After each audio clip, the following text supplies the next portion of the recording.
Good morning बच्चों। हम लोग आपका जो चैप्टर नंबर 2 है ऑन वायलेंस वो देख रहे थे। उसका कुछ हिस्सा हमने पढ़ा था।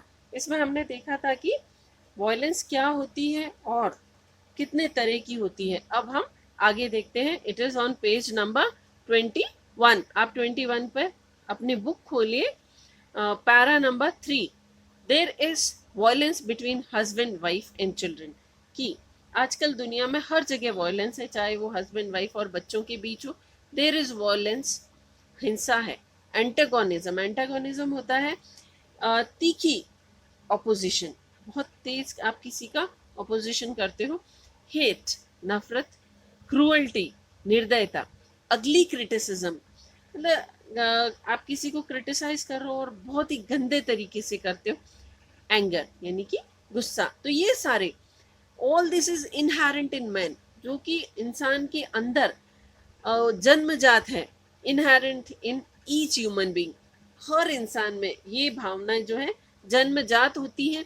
It is inherent in you. अब इनहेरेंट इन यू इसलिए कहा है लेखक ने क्योंकि आप अब 10th स्टैंडर्ड में और धीरे धीरे उस समाज की तरफ बढ़ रहे हैं जिसमें हमें भी जिंदगी जीनी है। तो ये हमारे अंदर भी है। The education is suppose to help you to go beyond all that. और ये एजुकेशन जो है, इसका क्या काम है? हमें इस सब से दूर होने के लिए शिक्षित करना। Not merely to pass an examination and get a job. Education का मेन काम कोई भी एग्जाम पास करके जॉब हासिल करना नहीं है, बल्कि ये जो इनबिल्ट भावनाएं हैं उनके ऊपर उठना है। You have to be educated so that you become a really beautiful, healthy, sane, rational human being. Education यानी शिक्षा का काम क्या है? इंसान को अंदरूनी तौर पर खूबसूरत बनाना, हेल्दी बनाना और रेशनल, तार्किक इंसान बनाना, ताकि वो आगे चल के एक अच्छा इंसान बन सके। Not a brutal man with the very clever brain who can argue and defend his brutality.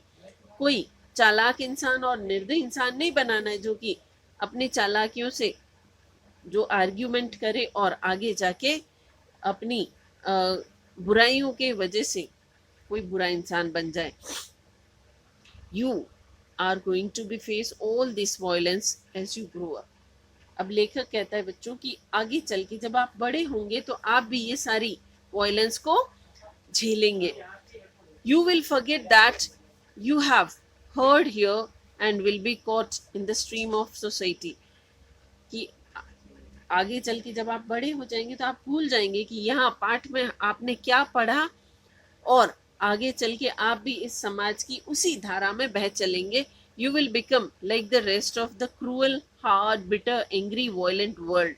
कि आगे चल के आप भी इसी तरह की क्रूअल, कठोर, निर्दयी, कड़वी और वायलेंट, हिंसात्मक समाज का हिस्सा बन जाएंगे।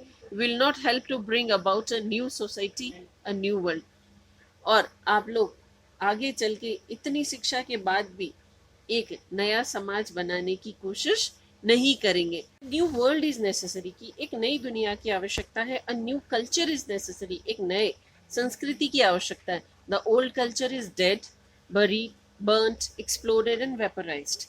कि जो पुरानी कल्चर है, पुरानी संस्कृति जो वो मृत है, बरीड, उसको जमीन में गाड़ दिया गया है, बर्न, जला दिया गया, एक्सप्लोड हो गई है और वेपराइज हो गई, मतलब लगभग मृत प्राय है, खत्म हो गई है। You have to create a new culture. बच्चों आप लोगों को एक नई कल्चर बनानी है। A new